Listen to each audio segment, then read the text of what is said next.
नमस्कार दोस्तों, आप सभी का मेरे चैनल पे स्वागत है। तो दोस्तों आज बेसिक सीरीज का सेकंड लेक्चर हम कवर करेंगे। इससे पहले अगर कोई नए हैं इस चैनल पे तो सब्सक्राइब एंड लाइक ज़रूर करें और इससे पहले आप मेरी फर्स्ट वीडियो ज़रूर देखें जो ऊपर आई बटन में ब्लिंक कर रहा है। तो दोस्तों आज हम इसमें कवर करेंगे कॉजेज़ ऑफ इकोनॉमिक प्रॉब्लम्स। तो जैसे पिछले वीडियो में हमने बताया था कि इकोनॉमिक प्रॉब्लम का बैकग्राउंड क्या रहा है। इकोनॉमिक प्रॉब्लम तो हम सभी जानते हैं, बट इकोनॉमिक प्रॉब्लम क्रिएट होने की वजह क्या है, उसके पीछे का कारण क्या है, आखिर ऐसा क्या हुआ जिससे हमें पता चला कि इकोनॉमी में कुछ प्रॉब्लम भी है मैक्रो लेवल पे। तो उसी को हम कवर कर रहे हैं काफी डिटेल्स में, जनरलाइज नहीं कर रहे हैं। तो इकोनॉमिक्स को एज अ सब्जेक्ट नहीं पढ़ना है, उसे काफी फील करना है, क्योंकि हमारे रियल लाइफ में, डे टू डे लाइफ में काफी प्रैक्टिकल एस्पेक्ट्स हमें दिखते हैं इकोनॉमिक्स से रिलेटेड। तो इसे एंजॉय करके पढ़ना है। और ये जो मेरा इकोनॉमिक्स का लेक्चर चल रहा है दोस्तों, ये सभी के लिए है, class 11, 12, commerce, graduation first and second year for UPSC and other competitive exams. तो चलिए शुरू करते हैं। तो कॉजेज ऑफ इकोनॉमिक प्रॉब्लम्स, तीन मेन कॉजेज हैं। इसका बैकग्राउंड हमने बताया था कि चॉइसेस एंड स्कैर्स रिसोर्सेज के कारण सारा प्रॉब्लम हुआ, क्योंकि चॉइस हमें डिसीजन के लिए हमें चॉइस चाहिए, जिसके लिए काफी सारे पैरामीटर्स हमने बताया था और उसको डिटेल्स में आज काफी देखेंगे हम। तो जो सबसे पहला कॉज है वो unlimited want, limited economic resources and alternative uses of resources. ये तीन जो पॉइंट है ये काफी इंपॉर्टेंट है। What to produce and how much, and how to produce and for whom to produce, इसी तीन कॉजेस के कारण उनकी क्रिएशन हुई है। तो चलिए शुरू करते हैं। सबसे पहले हम देखेंगे अनलिमिटेड वांट्स, जो पहला रीजन है और सबसे इंपॉर्टेंट रीजन है इकोनॉमिक प्रॉब्लम के लिए। तो जैसा हम जानते हैं कि human beings have wants which are unlimited. हमारे पास जितने भी वांट्स हैं, एक दो नहीं है, एक फुलफिल होते हैं तो दूसरा क्रॉप अप हो जाता है, थर्ड क्रॉप अप हो जाता है, तीसरा पूरा होता है, चौथा क्रॉप अप हो जाता है। तो वांट्स का कोई सीमा नहीं है, काफी अनलिमिटेड है और एंडलेस है। तो human wants to consume more of better goods and services has always been increasing. Human being का एक नेचर है कि जो भी बढ़िया गुड्स एंड सर्विसेज प्रोड्यूस हो रहा है इकोनॉमी में, हम उसे कंज्यूम करना ही करना चाहते हैं किसी भी हाल में। तो देखिए, पहले क्या हुआ करता था कि हमारे पास साइकिल था, उसके बाद फिर स्कूटर आया। स्कूटर के बाद लोगों को लगा कि नहीं, किसी भी जगह जाने में टाइम ज़्यादा कंज्यूम हो रहा है, तो उससे अच्छा इंजन बनाकर बाइक बनाया। फिर बाइक बनाने के बाद लोगों को लगा कि नहीं, ऑफिस जाने आने में बारिश में भीगना, धूप, ये सब काफ़ी सारे प्रॉब्लम। तो जैसे-जैसे नीड्स बढ़ते गए, वैसे-वैसे प्रोडक्ट्स भी बढ़ते गए। तो वांट्स जैसे-जैसे बढ़ते गए, फुलफिल होते गया, फिर न्यू वांट्स क्रॉप अप हो गया। पहले के ज़माना में आप देखे होंगे इस टाइप के घर में लोग रहा करते थे, ठीक है? जैसे-जैसे नीड्स बढ़ा, इनकम बढ़ी, तो अब इस टाइप के घर होने लगे। तो यही बेसिकली पॉइंट है कि जैसे-जैसे इनकम बढ़ता है, जैसे-जैसे एक वांट पूरा होता है, दूसरा क्रॉप ऑफ हो जाता है, तो इसे रोका नहीं जा सकता है। ये अनलिमिटेड चेन है। तो ह्यूमन वांट्स जो है, वो एंडलेस क्यों है?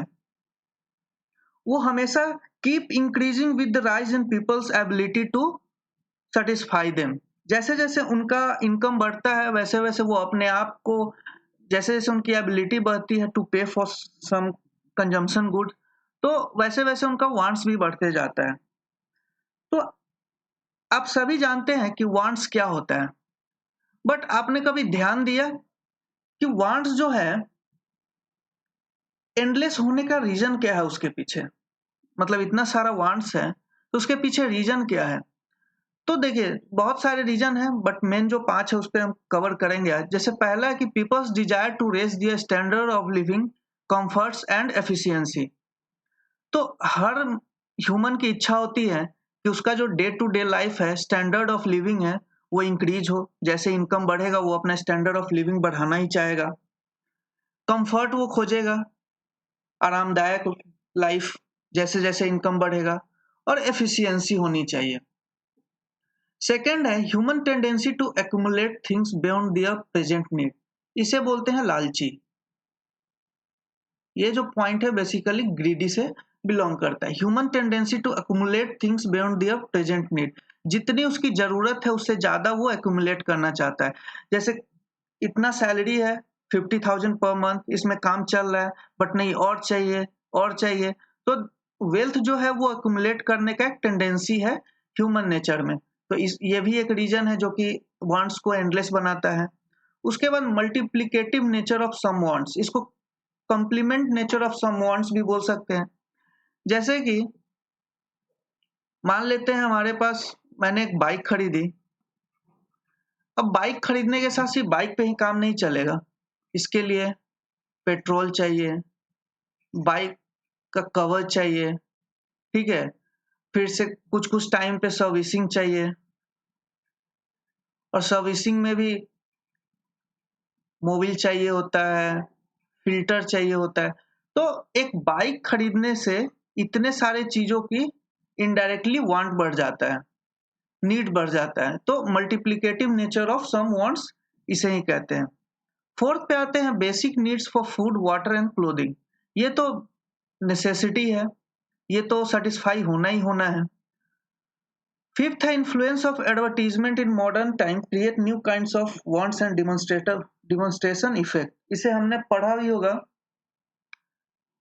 तो जैसे जैसे कैपिटलिज्म की ओर हम लोग बढ़ रहे हैं तो एडवर्टीजमेंट काफी ज्यादा बढ़ रहा है। तो एडवर्टीजमेंट बढ़ने से नए नए वांट्स आते हैं, लोगों को नॉलेज बढ़ता है मार्केट के बारे में कि एक गुड्स का सब्स्टिट्यूट भी है, इसका ये सब्स्टिट्यूट है। तो एडवर्टीजमेंट से नया नया वांट्स भी जनरेट होता है। डिमॉन्स्ट्रेशन इफेक्ट मीन्स कि हम अपने से बाजू वाले को देखते हैं कि उसकी जो स्टैंडर्ड ऑफ लिविंग है उसके अकॉर्डिंग हम अपने आप को ढालना चाहते हैं। तो इसके कारण वो जो लग्जूरियस लाइफ जी रहा है या फिर वो जिस जिस चीज को कंज्यूम कर रहा है उस चीज को हम भी कंज्यूम करना चाहते हैं। पहले छोटे छोटे दुकानों से सामान खरीदते थे, kirana store, general store, but demonstration effect के कारण जब हमने देखा कि लोग मॉल जा रहे हैं, मल्टीप्लेक्स में जा रहे हैं, तो जो बिलो मिडिल क्लास थे वो भी अब इस चीज को अफोर्ड करने लगे, क्योंकि वो अपने लिमिट को पुश करके डिमॉन्स्ट्रेशन इफेक्ट के कारण वो भी अब मॉल और मल्टीप्लेक्स की कंजम्पशन को फुलफिल कर रहे हैं, उसकी भी गुड्स को कंज्यूम करना स्टार्ट कर दिए।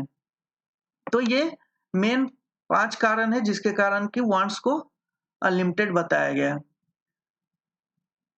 तो कुछ ऐसे वांट्स है जिसको सेटिस्फाई होना ही होना चाहिए, जैसे priority of wants varies from one person to another person. जैसे कि some wants have to be satisfied such as food हो गया,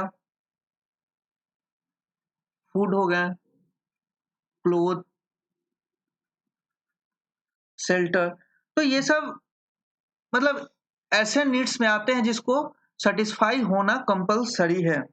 और कुछ ऐसे गुड्स हैं जैसे लग्जूरियस हो गए जिसे हम पोस्टपोन कर सकते हैं इमरजेंसी आने पे, जैसे एसी, कार्स, मतलब ऐसा गुड्स जिसका सब्स्टिट्यूट मार्केट में अवेलेबल है। जैसे कार्स हम पब्लिक ट्रांसपोर्ट यूज कर सकते हैं, एसी की जगह हम फैन यूज कर सकते हैं। तो इस चीज को हम पोस्टपोन कर सकते हैं फॉर टाइम बिंग। तो वही बोल रहा है कि the priority of wants varies from person to person and from time to time for the same person. Therefore, the question arises as to which want to satisfy first and which the last. अब हमारे पास salary जो है वो तो limited है, but wants जो है endless है। तो हमें चॉइस मेकिंग करना होता है कि कौन सा वांट जो है हमें पहले प्रेफर करना है, कौन सा लास्ट में प्रेफर करना है। जो पहले प्रेफर करेंगे वो maximum utilization means maximum satisfaction देगा, जो लास्ट में करेंगे वो लीस्ट सेटिस्फैक्शन देगा। तो इस हिसाब से हम प्रायोरिटी लिस्ट बनाते हैं। और ये जो प्रायोरिटी है सेम पर्सन के लिए for timing time to time change होते समय चेंज हो जाता है। जैसे बारिश आते ही umbrella, day to day life में इसका कोई जरूरत नहीं होता है, बारिश आते ही इसकी इमरजेंसी आ जाती है।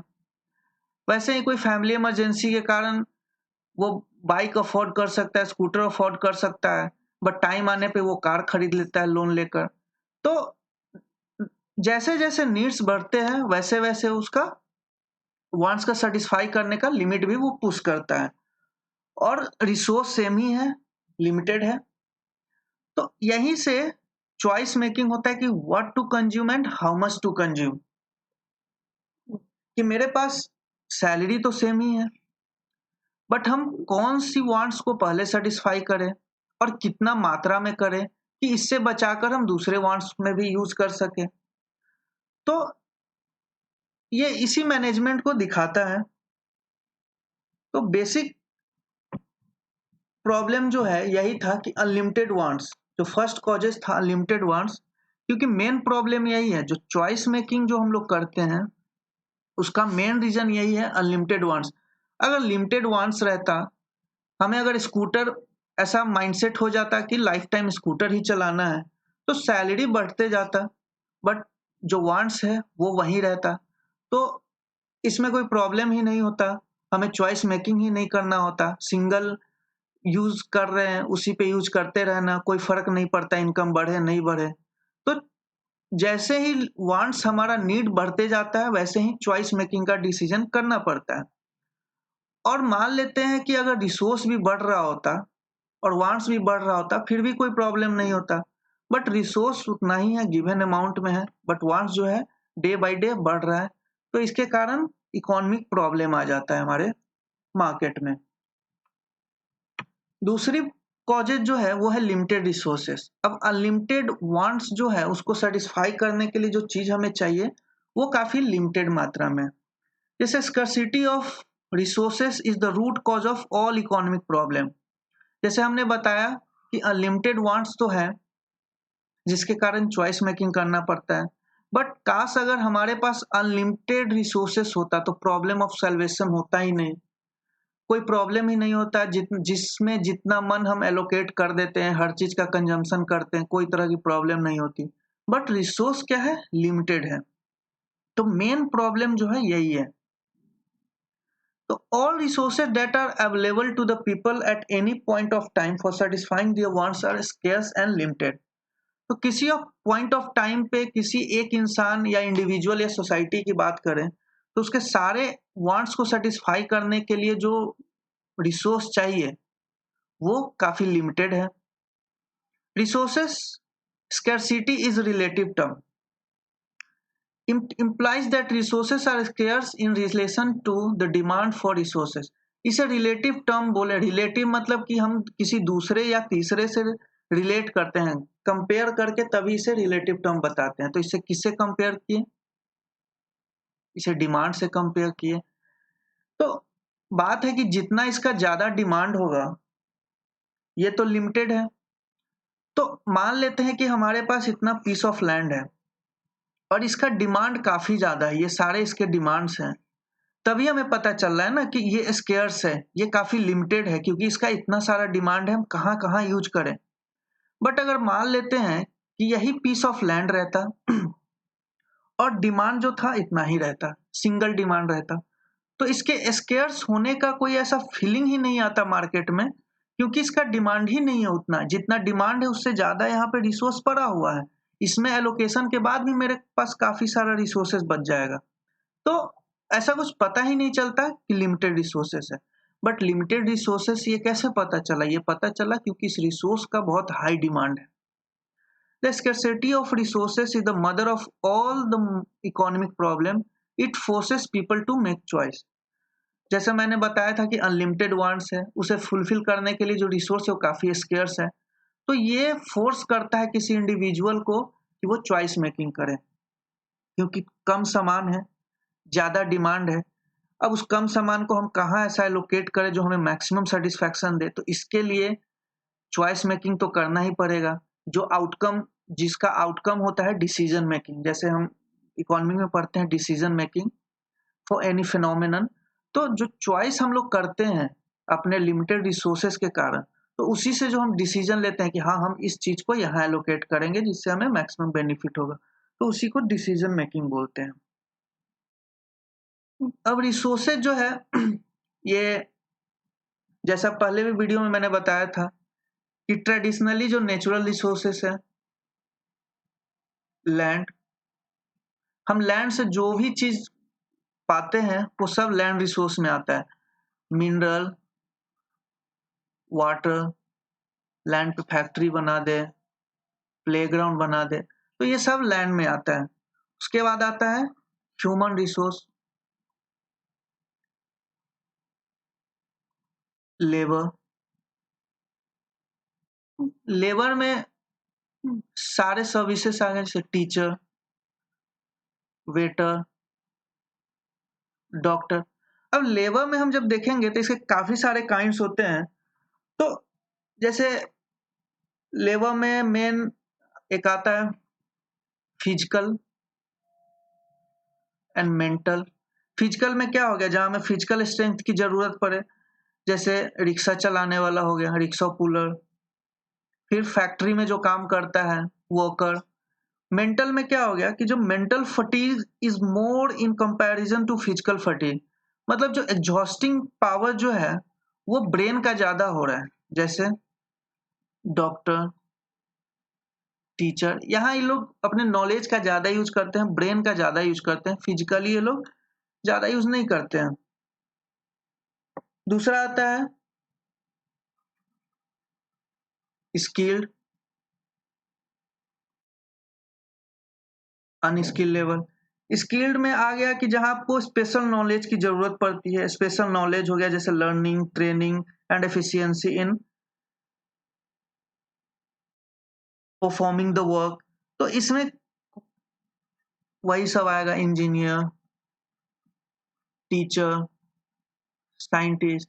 और अनस्किल्ड में हो गया, अनस्किल्ड में भी एक आता है सेमी स्किल्ड, जो कि हैंड से यूज करता है बट उसको कुछ कैपिटल चाहिए होता है। जैसे कुछ भी, जैसे गार्डनिंग करने वाला हो गया, या फिर गार्डन में जो घास को काटने वाला होता है, उसे घास काटने की मशीन दे दो, वो सारे पार्क को क्लीन कर देगा। तो ये सेमी स्किल्ड हो गया, मतलब इसे छोटा सा कोई मशीन चाहिए। अनस्किल्ड हो गया जो सिर्फ अपने हाथों से ही काम करता है, जैसे वही हो गया रिक्शा पुलर, कूली हो गया। तो ये सब अनस्किल्ड हो गया। उसके बाद आता है, ये सेकंड है, ये फर्स्ट है, ये थर्ड है, प्रोडक्टिव एंड अनप्रोडक्टिव। तो प्रोडक्टिव एंड अनप्रोडक्टिव काफी वेग कंसेप्ट है। एडम स्मिथ से लेकर कार्ल मार्क्स, उसके बाद अल्फ्रेड मार्शल, रॉबिन्स, सैमुअल्सन, सभी ने काफी सारे डेफिनेशंस दिए।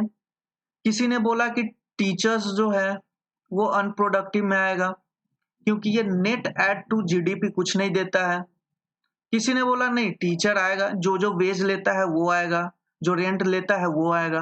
किसी ने बोला कि नहीं, अनप्रोडक्टिव में, प्रोडक्टिव में वही आएगा जिसका कुछ नेट एडिशन होता है नेशनल इनकम में, जो कि प्रोड्यूस करता है मटेरियल गुड्स को, जैसे कि फैक्ट्री में काम करने वाला इंसान, या फिर कोई भी ऐसा जो डायरेक्टली मटेरियल को प्रोड्यूस कर रहा हो। और जो टीचर हो गए, डॉक्टर हो गए, लॉयर हो गए, वो सब अनप्रोडक्टिव में आता है, क्योंकि वो सर्विस प्रोवाइड कर रहे हैं, कुछ ऐसा डायरेक्ट प्रोडक्शन में उनका कोई इंगेजमेंट नहीं है। तो काफी सारे इकोनॉमिस्ट का अपना अपना थॉट है, तो वो अपने हिसाब से लोग देखेंगे। उसके बाद आता है लास्ट जो है सो, रिसोर्सेस हैव अल्टरनेटिव यूजेज। तो रिसोर्स का अल्टरनेटिव यूज होता है कि resources are not only scarce in supply but they have alternative uses. Some resources cannot be used for more than one purpose at a time. तो देखिए, resource का alternative usage भी एक कारण है चॉइस मेकिंग का। अगर कोई एक ऐसा रिसोर्स हमारे पास आ जाए कि जिसका हम एक ही जगह यूज कर सकते हैं, दूसरे जगह यूज नहीं कर सकते हैं, तो चॉइस मेकिंग का कोई कॉन्सेप्ट ही नहीं होगा, क्योंकि हमें मजबूरी, खुशी खुशी या नाखुशी के साथ हमें वही यूज करना होगा। बट अल्टरनेटिव यूजेज है, तो हमें यह भी देखना होगा कि हम उस रिसोर्स, जो स्केर्स रिसोर्स है, उसे कहाँ यूज करें। तो जैसे मान लेते हैं एक फार्मर है, एक लैंड ओनर है। अब उसके पास एक प्लॉट ऑफ लैंड है। अब वो सोचेगा फार्मिंग किया जाए, स्कूल बनाया जाए, या बच्चों के लिए प्लेग्राउंड बनाया जाए। या मान लेते हैं मेरे पास 1 टन स्टील है, ठीक, ये रिसोर्स हो गया। अब मैं सोचूंगा कि इसका एरोप्लेन बनाओ या ऑटोमोबाइल में बनाओ। तो कौन सा मुझे ज्यादा मैक्सिमम सेटिस्फाई, ये प्रोड्यूसर साइड से है तो ये सोचेगा कि कौन सा हमें मैक्सिमम एक्सपेक्टेड रिटर्न देगा आगे चल के। तो ओनर जो है ये सोचेगा कि फार्मिंग करें, स्कूल बनाए या पार्क बनाए। तो ये अपने आप को सोचेगा कि कौन सा ऐसा चीज है जो मुझे मैक्सिमम एक्सपेक्टेड रिटर्न देगा फ्यूचर में। अब जैसे वो फार्मिंग करेगा तो इसे स्कूल का प्लान कैंसिल पड़ेगा, प्लेग्राउंड का प्लान कैंसिल करना पड़ेगा। अब जैसे स्टील है, एरोप्लेन में दे दिया तो इसे ऑटोमोबाइल में कैंसिल करना पड़ेगा। तो एक रिसोर्स है, लिमिटेड रिसोर्स है, मल्टीपल यूज है। अब वो जो कंज्यूम करने वाला है या जो प्रोड्यूस करने वाला है उसे देखना होगा कि हमें कौन से चीज में एलोकेशन करनी होगी जो हमें मैक्सिमम रिटर्न दे सके इस चीज की। ठीक है, तो अब जैसे मान लेते हैं ये जो ओनर है ये सोचा कि ठीक है हमें फार्मिंग करनी है, तो इसे स्कूल और प्लेग्राउंड का प्लान कैंसिल करना पड़ेगा। तो अल्टरनेटिव यूज के कारण क्या होता है कि people have to make choices between alternating uses of the resource.